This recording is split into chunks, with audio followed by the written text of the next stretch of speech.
Welcome to the Mrs. R Relevant Daily Draft Podcast, brought to you by the Draft Professor. The Draft Professor is a group of podcasters bringing you daily draft podcasts and is home to the only dynamic mock draft simulator which allows fans to mock draft against other fans.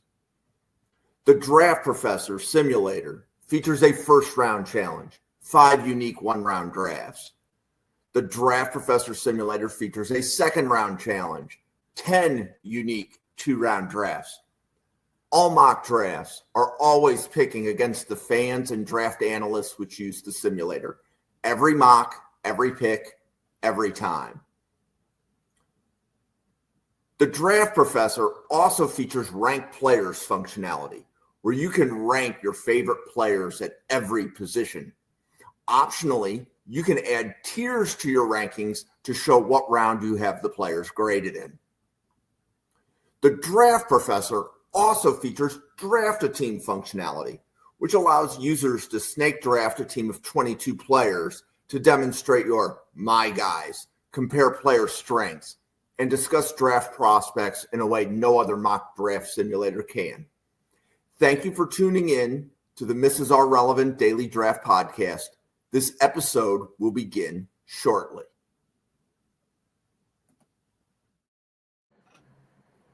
Well, welcome to the Mrs. R Relevant Daily Draft Podcast. I am joined by Josh and Jake.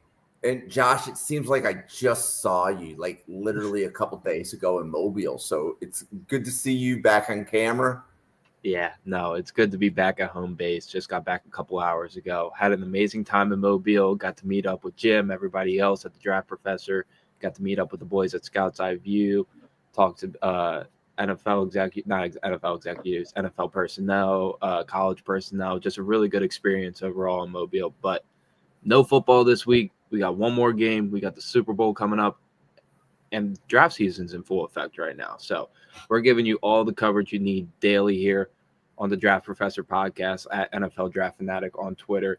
Me and Jake will be on here every Monday. So if you haven't yet, make sure to follow all of us on Twitter and Jake's Glory Day podcast that he hosts every Thursday on the Titans. And there's going to be a lot to talk about coming up with the Tennessee Titans this offseason. Cool. And Jake, it's good to hear your voice. Good to see you again. I'm sad I missed you guys in Mobile. Maybe next year, but I'm ready to talk some ball, talk some safeties. I woke up this morning. Myles Garrett's requested a trade. I'm about to hop on the pod. Cooper Kupp is saying he's going to get traded. So it's been a busy day in the NFL already, and now we just get to talk ball with the boys. I'm ready for it. Happy Monday to everybody. Welcome in, draft fans.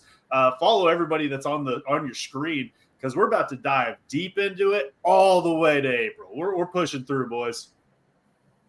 Cool. So today's episode, we're going to be covering some safeties.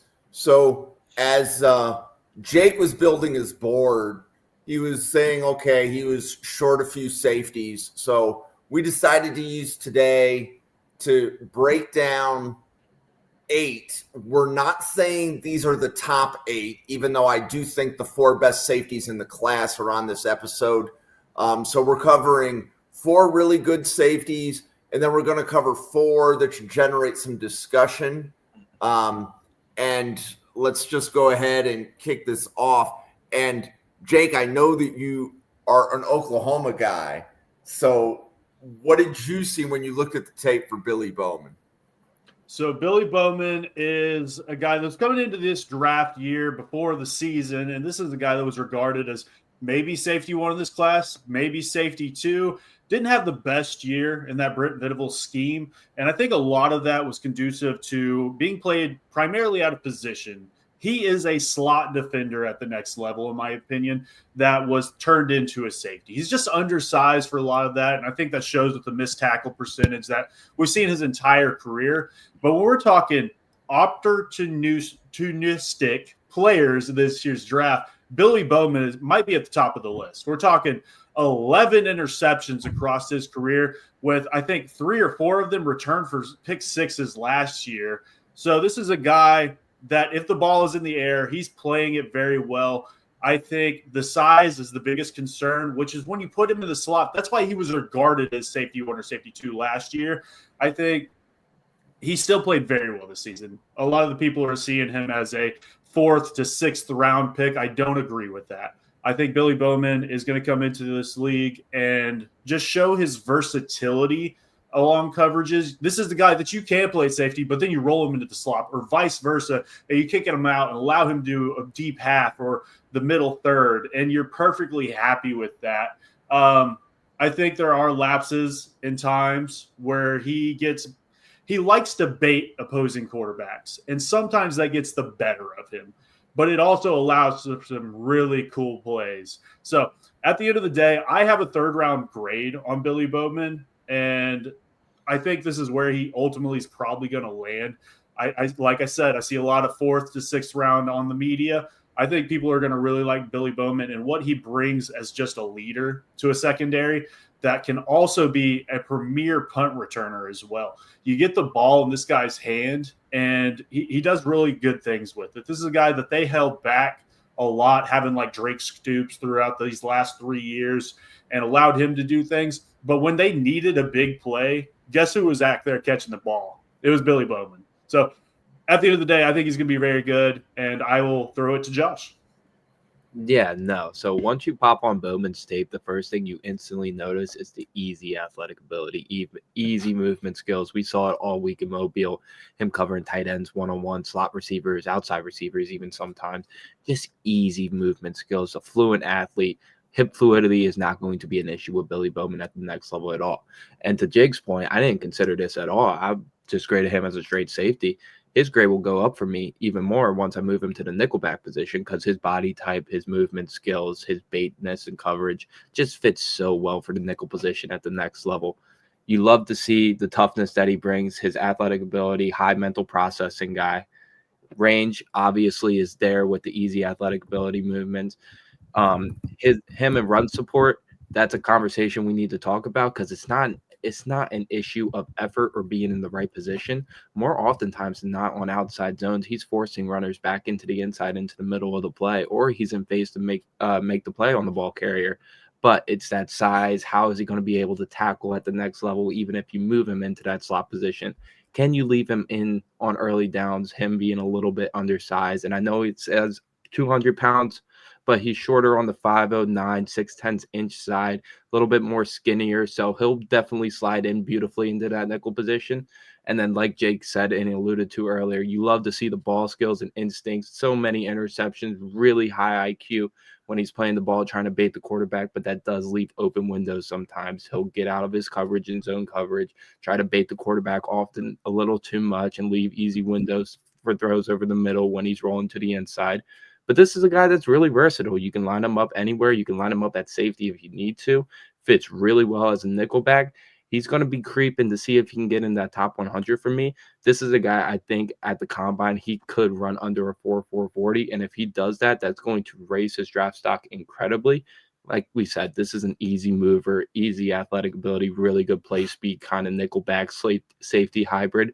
Just a question some run support for me, and if he can hone down his real, just keeping himself compact, trying to balance between being a baiter and playing his assignment consistently in zone coverage, because the man coverage skills are there. It's just that in zone coverage and his run tackling for me to see if he can improve on that in the next level. But easy cover guy in the nickel position. This is a guy I can see if he falls out of the top 100, he will be one of the first people picked in the 4th round, just because you don't find athletes like that with those kind of ball skills falling to you in the 4th round that could start for you day one.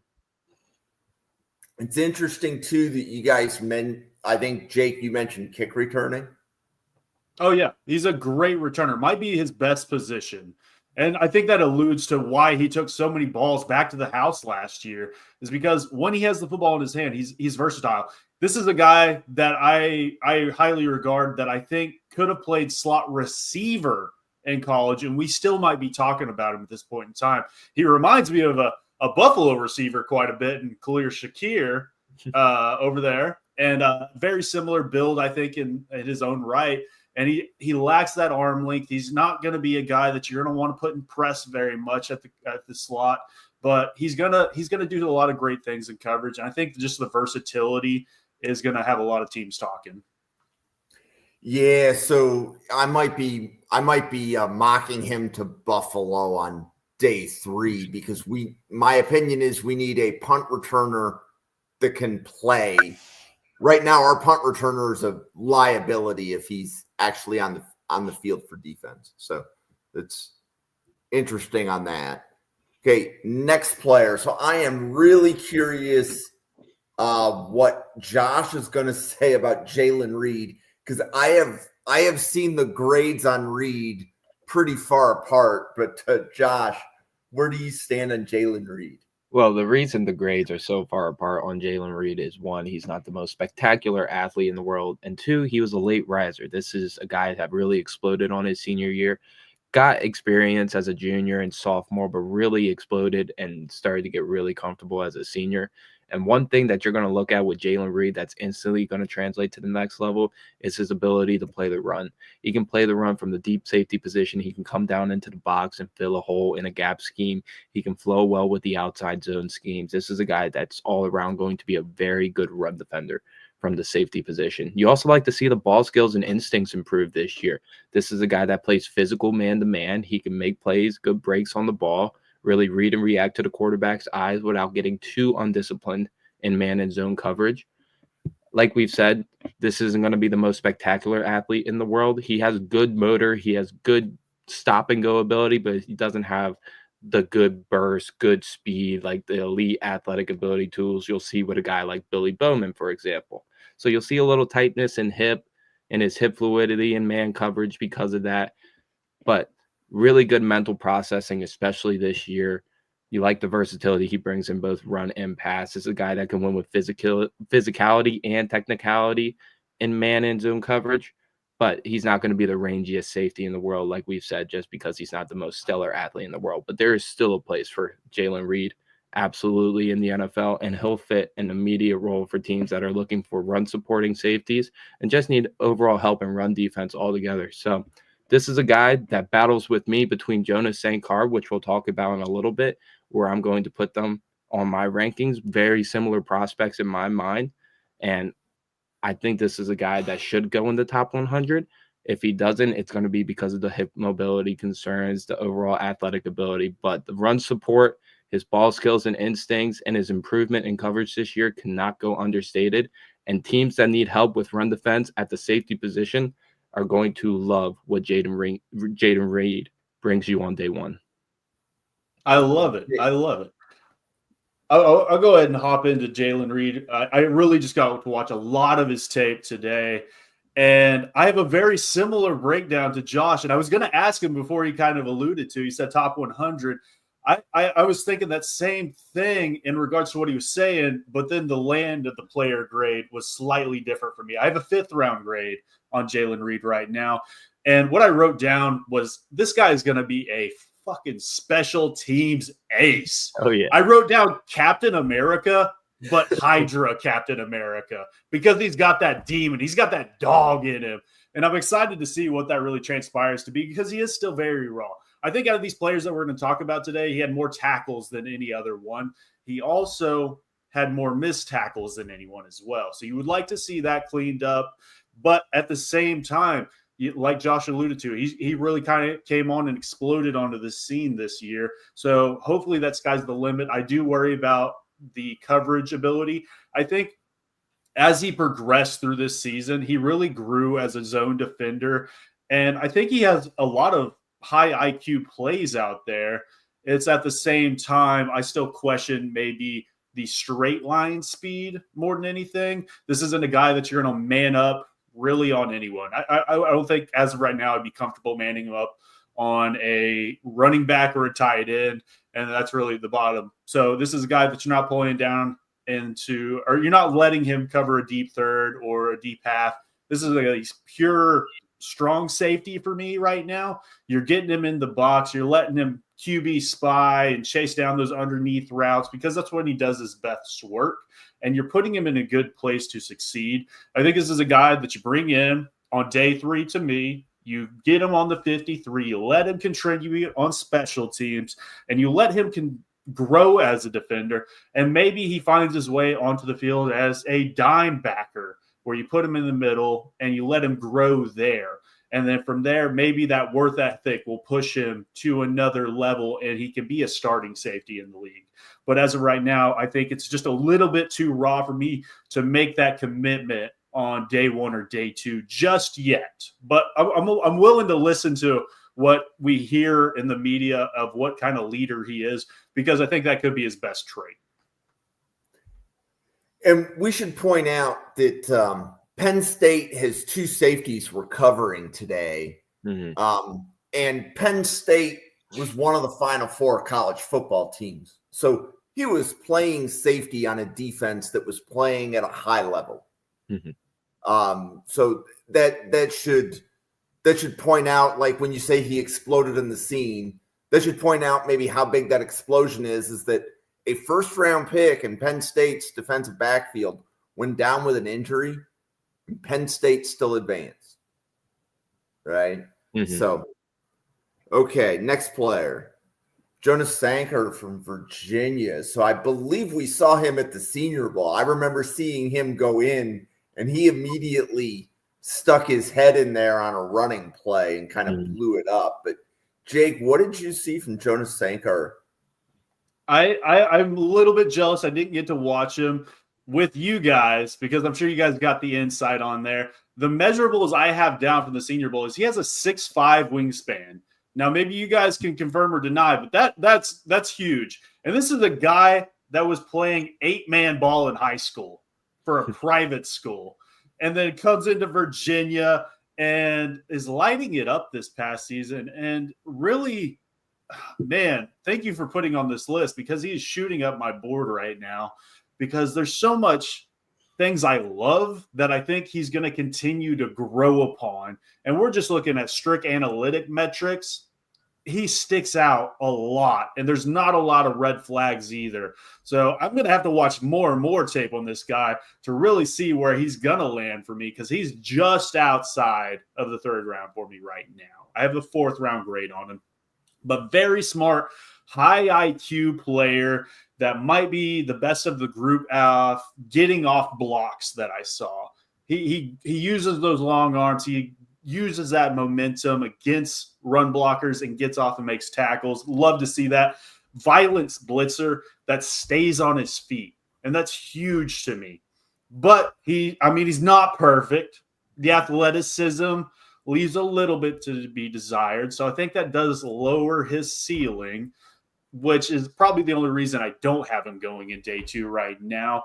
This is a guy that I'm probably not manning up in coverage, but in zone, going back to that link, that's pause. I think that's great. So you allow him to be that box safety and let him continue there. Again, probably a great special teamser and has that versatility to really do a little bit of everything for you and continue to grow. Probably hasn't had the best coaching going back from high school, even at Virginia. It's still going to get a lot better. This is a guy that could develop in maybe 2 or 3 years. We're talking about him as a great starting safety in the league. So I really like Jonas's tape thus far. Josh, how about you? So I remember us covering Jonas back in like October and November or what it is. So I was really excited to see him down at the Senior Bowl. And it just confirmed everything I saw on the October or November report when we gave on him. Everything that Jake mentioned is absolutely on par. I'll add one thing to it. It doesn't go on the grading scale. It doesn't really go on the scouting reports. But one thing that I really take into consideration is when it is needed for a defensive back to make a play on 4th down in crucial moments, 4th quarter of the game, 2nd quarter, 2-minute drive. Jonas Sankar is always in position to make a play, and his instincts are off the charts, and he'll go full attack mode. He might not know what he's doing 100% of the time, but this guy has a relentless motor, and NFL teams are going to love that. Whether that's giving him a rotational role day 1 and then letting him develop into a starting safety, he's obviously going to get the special teams role. He just has the motor, the build. He's really well built. When we saw him down at the Senior Bowl, he's got quick feet too, so he's not the super athletic guy in the world, but it's definitely not a lackluster thing at all. It's not a negative towards his game. He can obviously improve in coverage, just overall quickness, hip fluidity, but this is a guy that just absolutely pops off when you need him to. Big playmaker in crucial situations. And that's something in my mind that translates to the next level, as well as being really good, really stout against the run. Everything that we mentioned with Jaylin Reed, just apply it to Jonas Sankar and a little bit better because this guy's more well built, more compact, can get off his blocks easier, can follow gap and zone schemes. You can move him in the box on the deep third. Now, how is his range going to translate to the next level? How is his hip mobility going to be when you're asking him to cover a deep third, a deep half? That's going to be the biggest question mark to me. But this is a guy that's flows between my 95th prospect and my 105th prospect. So he follows into that category of a late day 2 to an early day 3 pick. But I will be more than excited to see where Jonas Sankar goes because I really do think he can immediately play day 1, especially in run support, while giving you great special teams value. So I have a question about safeties like this that some people will say, you just bulk them up and play linebacker. So like, for example, Matt Milano was a college safety who got converted to linebacker. Where do you draw the line at he's a safety, even if he's a box safety, or we convert him to linebacker? Like, Josh, how do you make that assessment when you're looking at him? For me, first, you got to look at the athletic build. Is this a guy, athletic build and athletic ability? Is this a guy that you can leave on a deep half of the field, let him roam as one of your backline defenders? Is his athletic ability going to be a deficiency for him to stick back there? 2, his mental processing and his quick twitchness. How quick is he able to read things over the middle? How much or how many times does he let things go over his head? How instinctual a guy is? And then if it comes to the fact of, we'll go over him a little bit, Nick Emmanwori, this is a guy that's 6'3", around 230. Some will make the argument that he has the size to move in a linebacker, but if he's naturally comfortable at the safety position and he can give you a good backup to solid starter role immediately at the next level, I wouldn't even try to mess with it. We know James Williams last year, the safety turned linebacker for Tennessee, I believe. He was a guy that was really high on a lot of people's boards, but lacked the technical nuance in zone coverage, his overall feel to cover a deep half. Tennessee obviously moved him to the linebacker role because he had the body type to do it, and he was more comfortable playing that with his body type. So it all just depends case to case. But for me, if he's instinctual in a deep half, even if you're not the most athletic guy in the world, I don't want to mess with you. You're comfortable there. We're going to keep developing you there. Yeah. And Jay, what was your assessment of James Williams when he converted? And then how do you look at some of the safeties that we're covering today relative to Williams? I think the biggest difference between the two is, it's size. James Williams was 25 more pounds than Sankar is coming out today. So like I said, Jonas, one of the best at getting off blocks that we've seen out of these 8 that we're covering tonight. But at the end of the day, when you get at these guards in there and you're getting tight in quarters, it's going to be really hard for him to thrive at that spot that he hasn't played just yet. James Williams drafted in the 6th round, kind of drafted to develop as a linebacker. I'm sure you could do that with Jonas as well, but for what he's giving you at the safety position, I don't see the need of doing that. I do agree you could maybe move him down there into a dime backer role there on 3rd down when you're just trying to keep him on the field. But on 1st and 2nd down, you're playing him at strong. You're getting him in the box and letting him do his work. And from there, you're going to get the benefits of playing him at linebacker, but you're going to keep him clean too. Allow him to have those high IQ plays and let those instincts shine. So I don't think any of these guys that we're going to talk about right now or later on today, none of them am I really interested at putting at linebacker outside of special packages when you're just trying to get some additional coverage guys on the field. Okay. So I want to give a shout out to Brian Maffey in the chat. So he is another draft professor. You can catch Brian every Saturday morning at 10 a.m. Eastern. So Brian, thanks for stopping by. Okay, next safety, Kevin Winston from Penn State. So Jake, you want to kick this one off. Yeah. So Kevin Winston obviously goes down to injury this past season after 2 games, partially torn ACL. I don't know if it was fully confirmed exactly what the injury was, but that's what we're speculating. Missed the remainder of the season. But this was a guy that was highly touted coming in, very still young. He's 21 years old as of right now, just turned 21.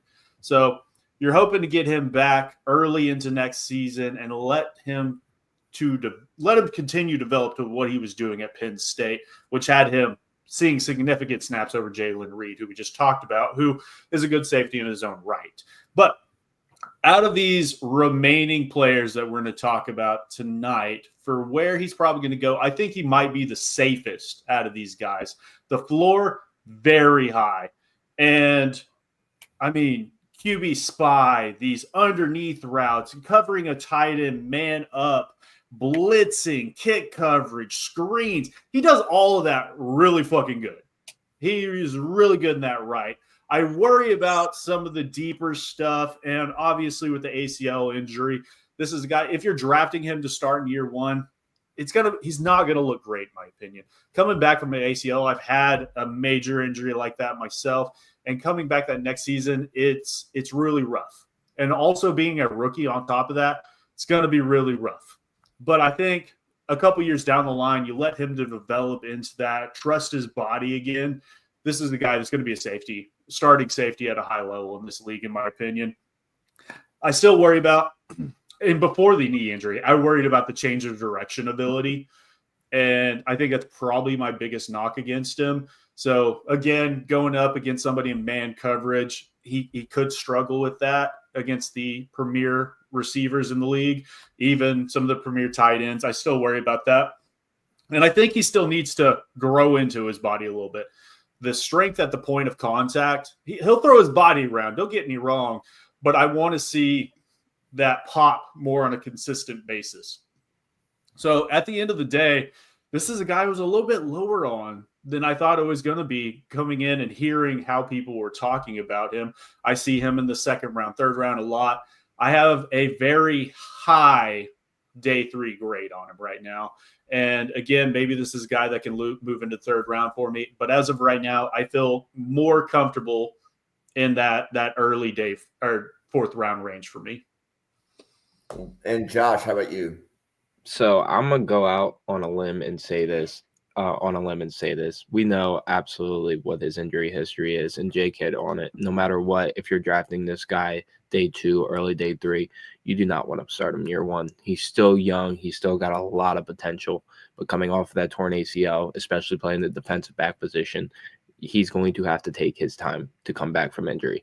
And if you let him fully develop and take his time and ease his way back into a spot and give him some rotational minutes, then you'll start to see what Kevin Winston brought to you his 2024, last year's campaign season, But after watching all of these safeties, this is the guy that I think performed best in man-to-man coverage when you're stacking them up against everybody in this class.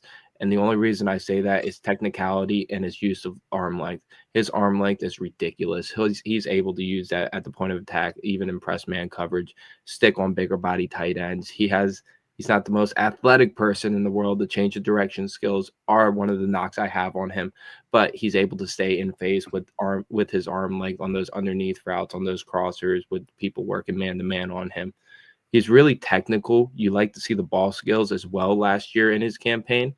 I think he has good overall speed, but like we've said, his range and his hip fluidity, especially coming off of that torn ACL, it was a question mark coming into his scouting report, but how quickly he recovers from that injury is going to be the biggest thing that you're going to have to monitor with him. And I also do think he can fill out in his frame a little bit more. He's got a little bit more to add there, but if he sticks at 205, I'm more than fine with it, because he uses that arm length, that mental processing to really support well in the run support game. He's going to be a fine tackler at the next level. He's not going to let many people get out of his arm length, even if he doesn't have the most physical tackles, the best pursuit in the world. That arm length is really going to be a factor for him at the next level, which is something not a lot of safeties have, and it's going to be one of his biggest pros when you're going over his scouting report. But really smart guy.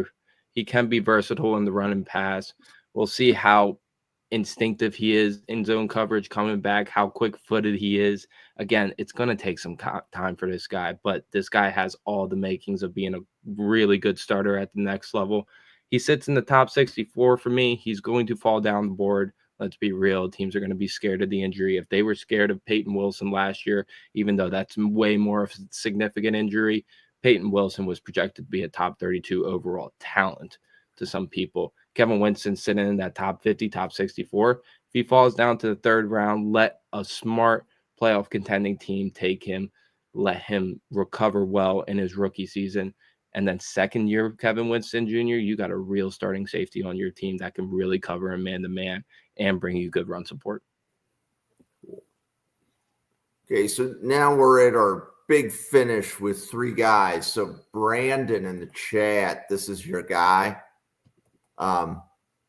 Josh, you want to tell us why D'Amico Ryans may like Andrew Mukuba from Texas? Because this guy can fly around the field. Now, if you initially look at Mukuba, he's on the skinnier side for a safety. I got him down at 5'11", 5'10" inch, 190 pounds, and he looks light in the pants. But this guy can move with anybody in this class. Easy mover in zone coverage. Really instinctual this year. Last year at Clemson, he took a step back with his mental processing and overall feel for zone coverage. This year, stepping into Steve Sarkisian's system, I don't know what it is, but he reverted back to his second year productivity and play. And that's the overall Andrew Mukuba you're going to get. Just like Jonas Sankar shines in the big moments, knows where to be at the right moments for tip passes, really instinctual.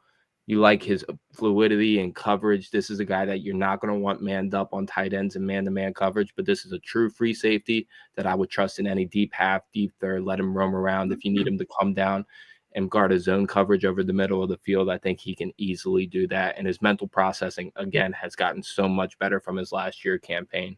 He really wants to run support. He's always in the right spot. He likes to attack downhill really quickly. Another thing, like Kobe Bryant, even though he's a corner, for example, it's just that size. It's not going to be able to hold up, especially at the point of attack when he's trying to make tackles. But if he's going full force ahead and it's a lighter running back or somebody getting on the outside on a screenplay, Mukuba's got the quick trigger ability to able to attack really quickly, and he'll make a play on the ball.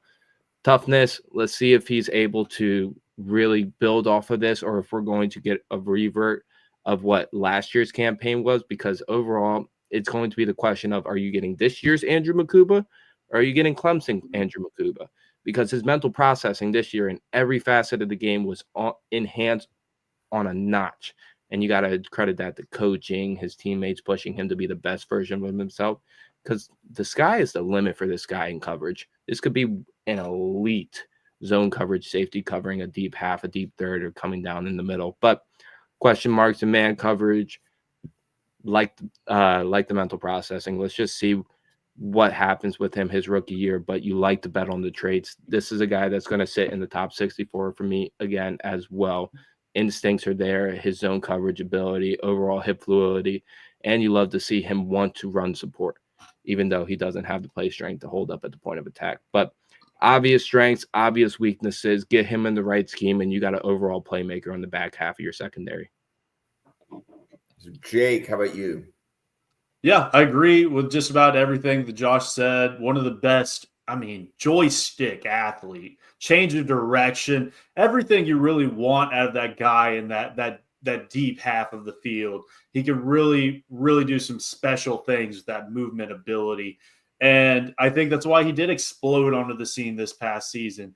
But at the same time, it's this 1 year flash in the pan. So you got to question it. I think we saw the real deal.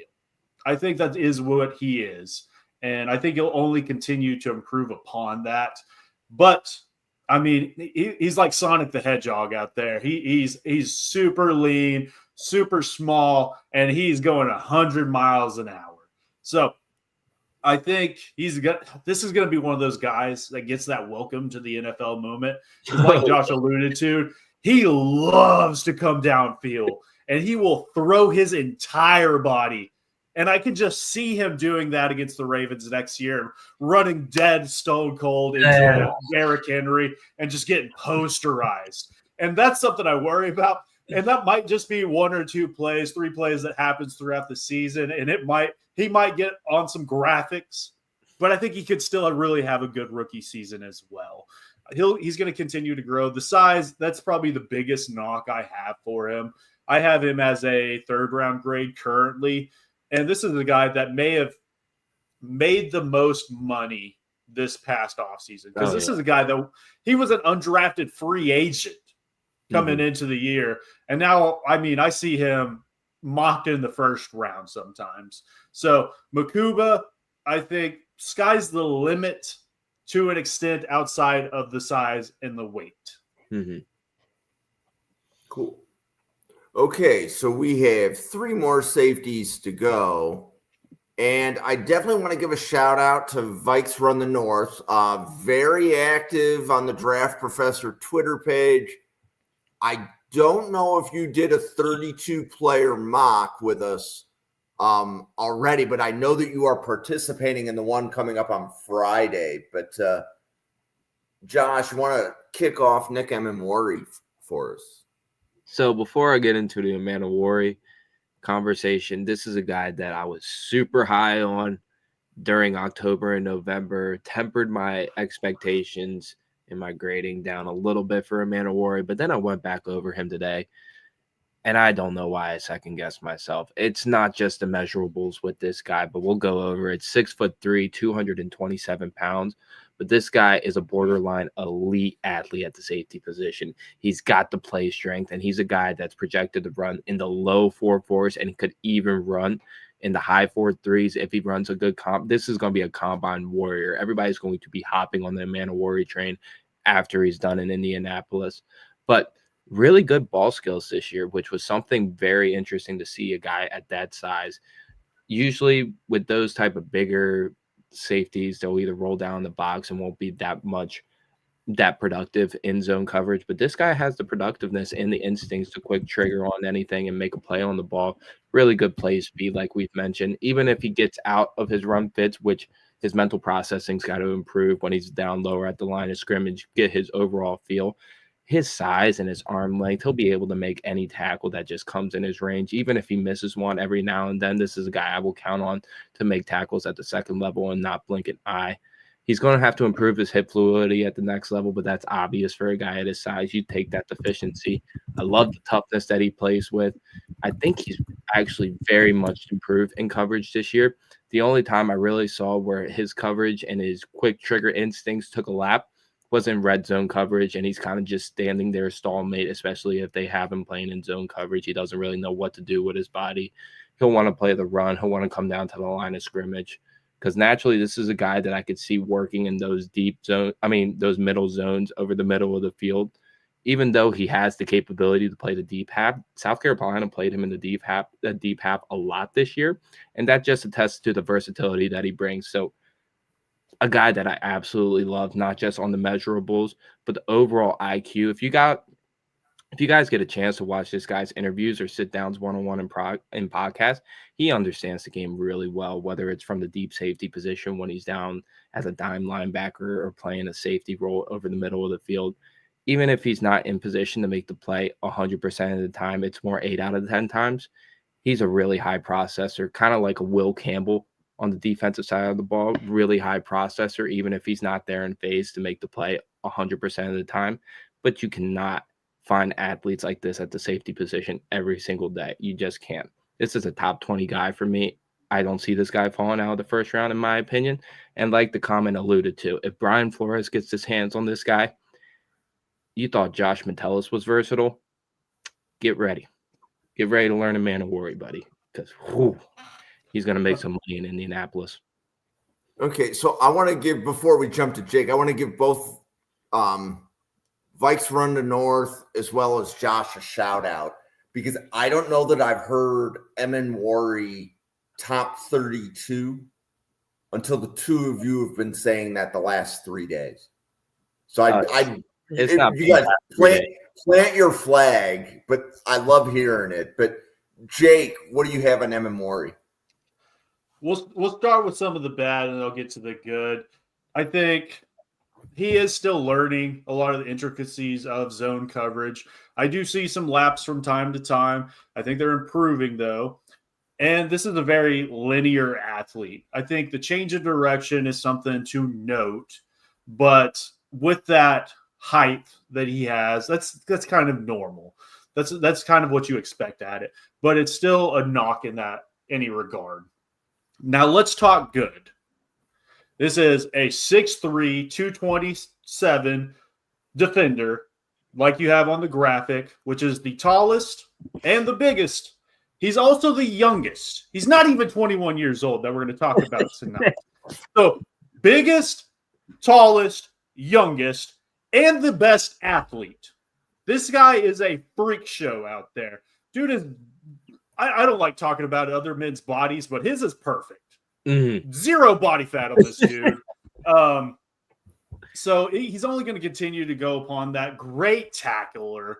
And I think a lot of that comes down to his size. But 73 tackles. He's somehow a pterodactyl from Jurassic World, but also that big fish that came out of the water as well, because he just swallows up receivers and ball carriers. This is Quentin Johnston, but defender. That's what I see out there. And, I mean, 4 interceptions, 37.1 QBR on the year. You're talking about planting flags? We're talking about planting flags. This is my safety one right now. I love Nick. I love Nick.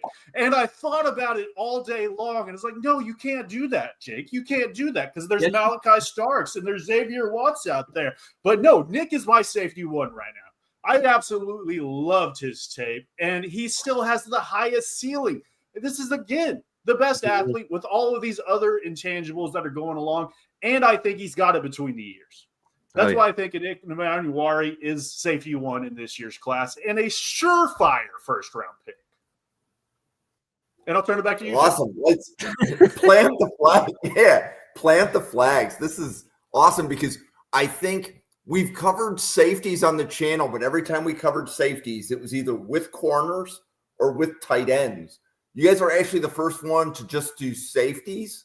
So this is genuinely authentic content here on the channel. So next safety, Xavier Watts. So Jake, I think it's going to be a letdown from Emmanwori, but what do you got on Watts?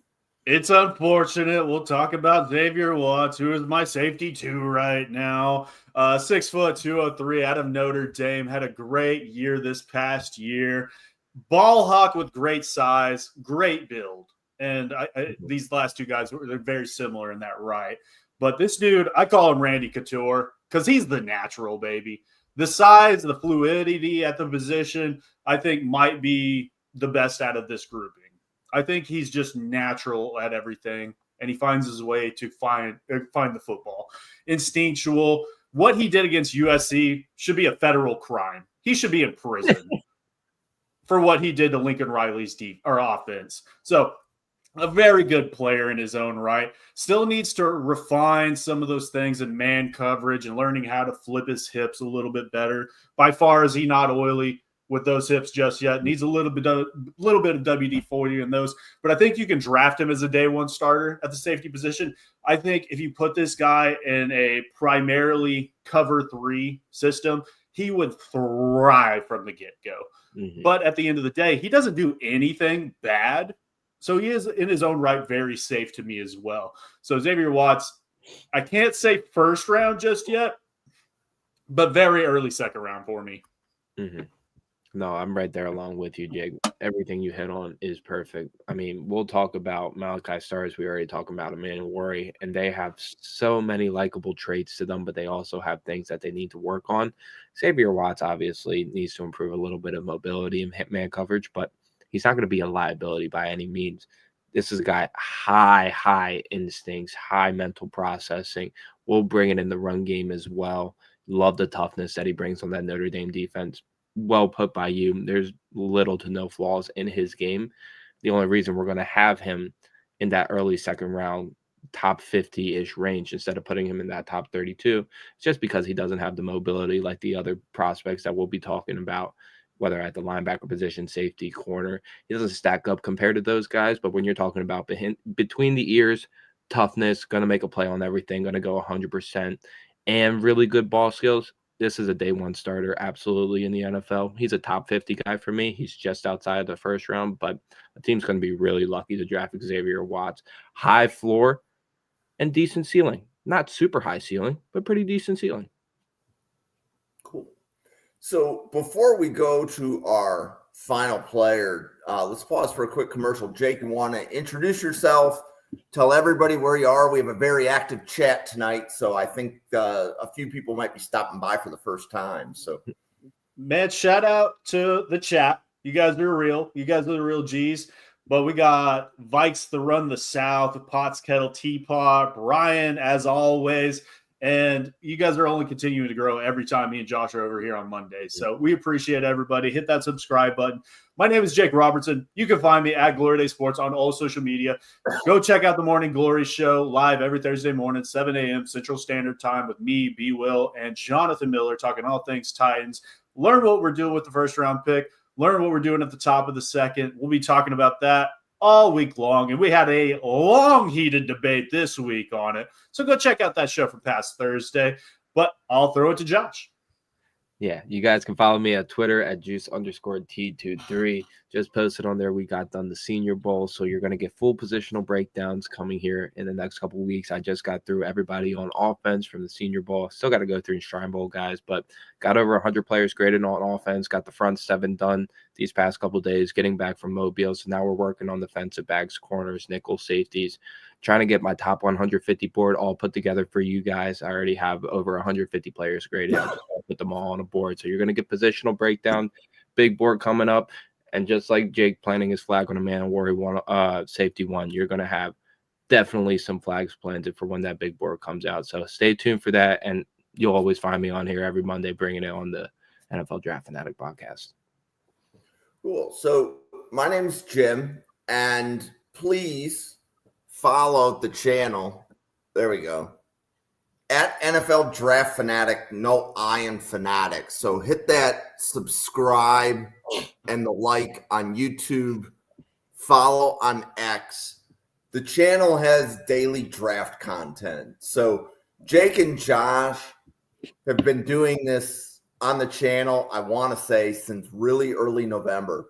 So if you like what you hear today, you can go back and look up running backs and linebackers, and you're going to hear these guys talking about linebackers and running backs they hadn't seen before. So at the time that we were doing running backs and linebackers, I don't know that Jake even had a board built. So he was looking at the running backs unless they played for Oklahoma for the first time. So all that's on the channel. We have daily draft content every night. So tomorrow we're doing a Buffalo Bills offseason. Wednesday, 2026 big board. Thursday, we are doing an Ohio State draft special. So we have an Ohio State podcaster coming on, and we're going to compare the player's importance to Ohio State and then how the draft community sees the same player. And then Friday, as usual, 32 GM mock draft. I know several of you, I believe Vikes run the North. I believe you'll be picking for the Vikings. This is Gin, Pot, Kettle, Teapot, and Gin picked for the Ravens. So, Josh, I have a Ravens question coming for you after we do Starks. And then you can catch Brian Saturday mornings, 10 a.m. Eastern. I think Brian's podcast Saturday is a cornerback big board. And anybody else that I've missed? Brandon, I've seen you on the channel before. Thank you for stopping by. So that being said, our last safety is Malaki Starks from Georgia. So Jake, what do you have? Let's hop into it. But before I do that, I got a shout out to our past shows, the linebackers and running backs. Go check those out, just like Jim alluded to. And shout out to Ja'Cory Crosby Merritt, who is showing out this past week. And I was on that show saying, Hey, I'm going to take him over Cam Scatabo right now, and I stand on that hill. I stand on that hill still to this day. But we'll talk about Malaki Starks out of Georgia. Obviously, I know I said it just a second ago. Xavier Watts was my safety 2, and I stand by that too. Malaki Starks is my safety 3. I did not make a mistake. And I know this is a guy that's mocked as safety 1 more often than not. 6'1", 205, very similar build to Xavier Watts in that right. But this is a bully on the football field. Even though I have him at safety 3, I still like his tape a lot. And I wouldn't be mad if somebody grabbed him in the first round by any means. But bully on the field. I called him Nelson off The Simpsons. Haha. But he's doing his thing out there. Great body control. Maybe the best body control out of any of these guys that we're going to talk about tonight. And peak athleticism. Love the build and everything like I alluded to. Can line up anywhere on the field and not be out of position. And I love that versatility. Most versatile player I think we're going to talk about tonight as well. But still very raw in coverage. And that's my biggest knock against him. This was the player that teams were targeting in coverage on that Georgia defense. And not the biggest thing I like out of my safeties. Out of yards allowed this past season, I think he's higher than anybody that we're going to talk about by a significant margin. And I get it. They play him everywhere. They play him out on the perimeter sometimes, which not a lot of these guys have the ability to do that. But he'll play in press man. And I love that he tries it. He's just not very good at it just yet. Hopefully he'll continue to grow in that right as well. And this is a guy that I think you draft, you play him as a box safety early because I think he's an amazing tackler. Amazing tackler. And that's his biggest trademark.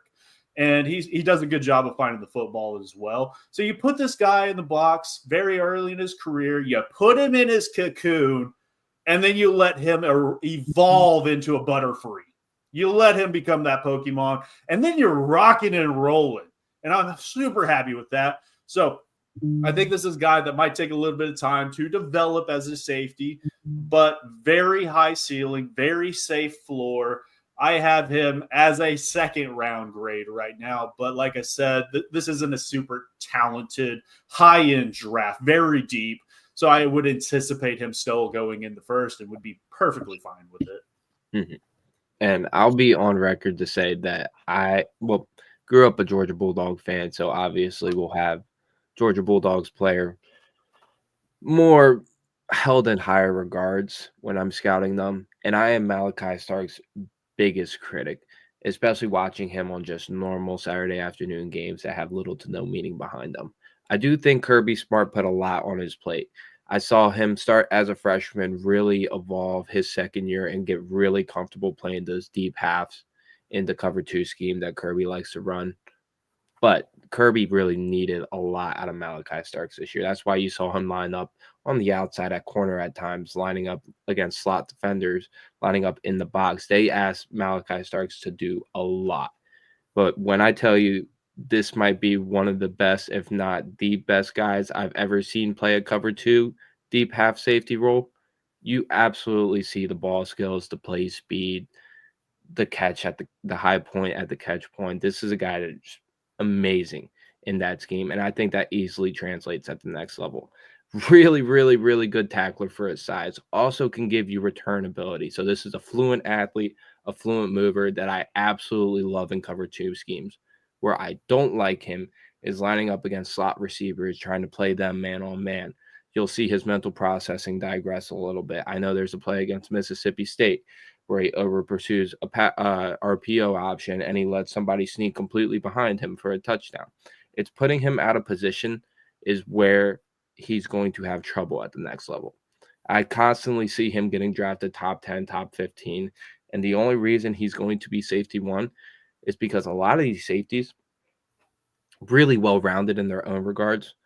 Besides like Andrew Mukuba, even though he doesn't have the size, there's nobody that can cover a deep half like Malaki Starks can. And that will easily translate to the next level right away, even if he has deficiencies in his game. So I am very much a critic of Malaki Starks. With that being said, he is still a top 15 prospect for me. I love Emmanwori to death. And he's been my safety one for multiple months during this process. But when I keep looking back at it, Emmanwori can't cover the deep half like Malaki Starks can. And sometimes that's really what separates safety one and safety two. Because, yes, your safeties need to be versatile. They need to be able to play the run. They need to line up in the box. They need to be able to do all things in man and zone coverage. But when you see something elite like that on a year-to-year consistency with Malaki Starks playing those coverages, you don't question it at all. And you just coach up everything else that he needs to coach up, because this is still a young cat and has obviously been trusted by one of the most demanding head coaches in all of college football. So Nick Emmanwori, still a top 15 player for me.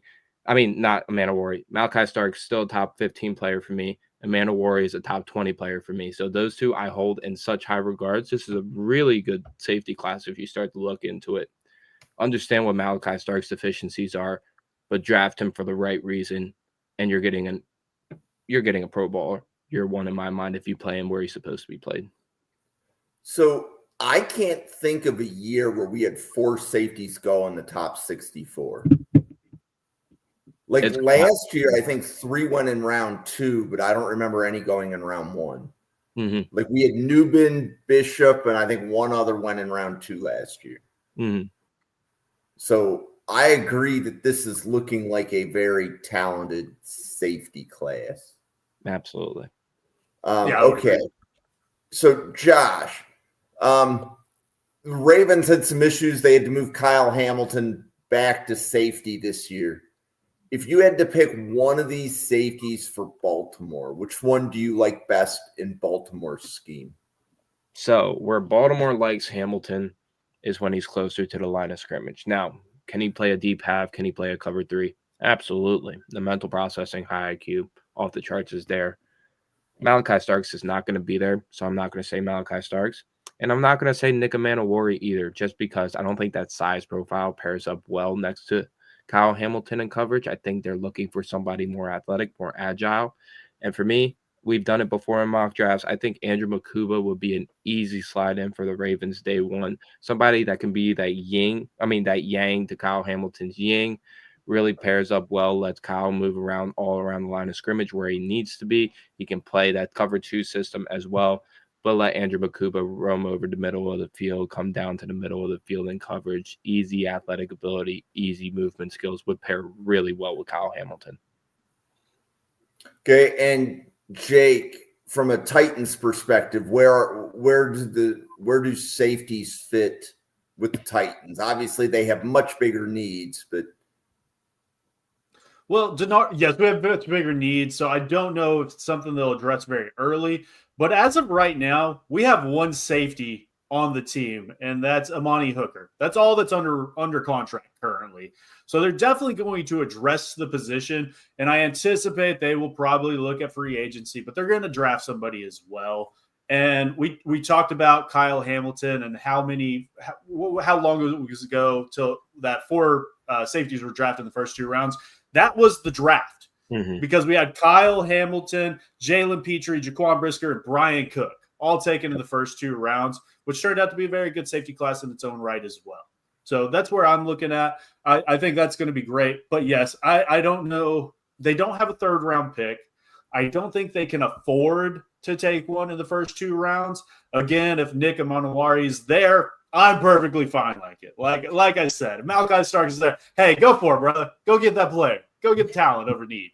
But we're probably looking in that round 4 to 7 range, probably day 3, unless they trade back up into day 2. So Jonas Sankar, I think, fits the scheme very well for what they're trying to do. But Denard Wilson came from that Baltimore scheme as well. So very similar in that own right. What he's trying to build there, I think right now they just didn't have the Jimmies and Joes this past seasons to match the X's and O's. So I anticipate them looking at the position with Mike Borgonzi and addressing it maybe early, maybe in the 2nd round. But I keep coming back to that, and there's just too many other holes to take that luxury pick as of right now.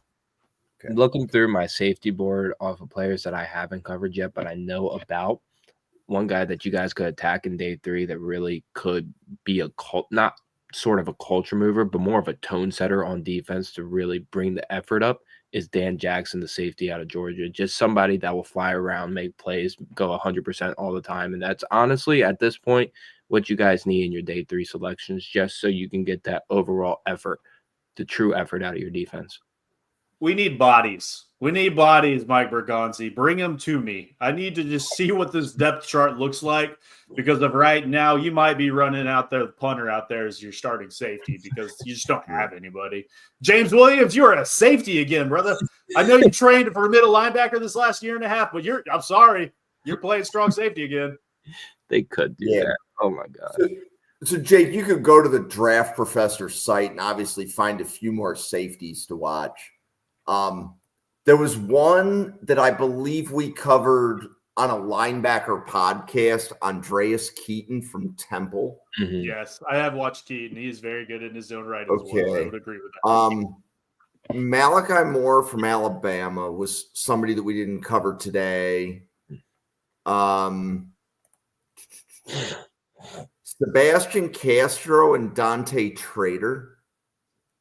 I watched Castro last year, and I did like his tape. I haven't watched this year's tape, though, because there was the rumor that he might come out last year, and it just didn't come to fruition. I see him falling down boards from where he was last year, so that is concerning to me. Very much in that Billy Bowman right. And I think the athleticism was probably the biggest thing, but another high IQ player to me, what I saw last year. But again, I'm going to go back and recircle that tape this season and figure out what's going on with that guy. Yeah, so no. Sebastian, I thought Trader popped at the Senior Bowl. Yeah. Like, he was there. I interviewed both Castro and Trader, and I told them each, if Buffalo drafts them, I'll buy their jersey. And then I think it was Trader looked at me. He's like, you guys drafted Bishop. And I said, yeah, but we lost Hyde and Poyer. So he and I were going back and forth. But that would be Dante Trader from Maryland. Yeah, Dante Trader, he's a Maryland product. He grew up like 30 minutes away from me. So he's always going to be a fan favorite in my mind. And he's a former lacrosse standout, like actual starter for University of Maryland, high productive, natural at it his whole life. So 2-sport athlete, really good week at the Senior Bowl. And then Sebastian Castro, a guy that's going to fall down boards, but I think he fits best in the nickel position. Yeah. Lathan Ransom from Ohio State is probably also worth a watch. Mm-hmm. And I'm looking through right now with Jaylin Reed. How high do you have Upton Stout, Josh? Haven't graded him yet. He's gonna fit in the nickelback position just because of that height, weight, the whole athleticism combo just fits effortlessly at the nickel. When you talk about weeks at Mobile, for being a small school guy and being at his height, he did not. Correct me if I'm wrong. I didn't see him lose a coverage rep. Not at all. I'll say, just watching the tape via the feed, he definitely popped and was a guy that I had no clue who he was. And I saw several reps early on day one. I was like, okay. I put the green check mark. I was like, gonna have to go back and watch this guy for sure. Yep.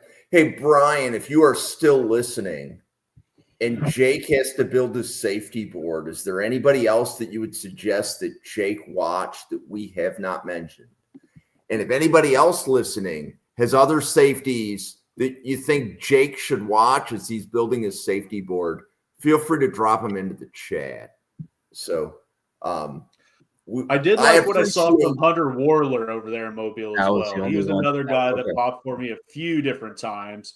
So I'm definitely going to go back and watch his, as well as Maxon Hook. That was probably the other guy that I saw a decent amount. That I was like, all right, there's something there. And then you got to give out a shout out to Cole here. I haven't gotten around to his tape yet, but Malik Verdon out of Iowa State, he talks very, very highly of Malik Verdon. So, yeah, those guys, absolutely. Okay, well, we are winding down the podcast. Thank you for spending an hour with us. And as I've stated before, we have daily draft content coming at you on this channel, literally every day. And sometimes there's even a podcast at lunchtime. So there are 32 people at the Draft Professor that help pump out the draft content. So I followed Jake.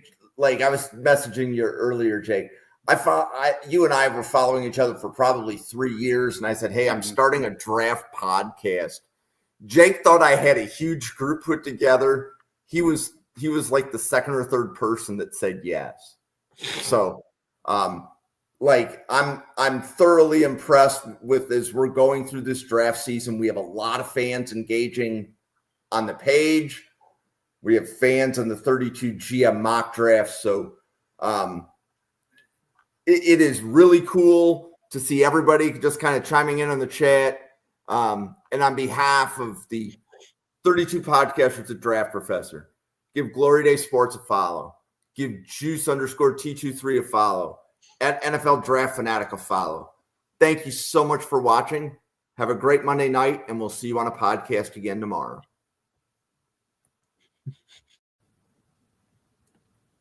Thank you for watching this episode of Mrs. R Relevant, the Daily Draft Podcast, brought to you by the Draft Professor. Please follow the Draft Professor on X at NFL Draft Fanatic, no I in Fanatic. Please follow the Draft Professor channel on YouTube at NFL Draft Fanatic, no I in Fanatic. We look forward to seeing you on our podcast tomorrow.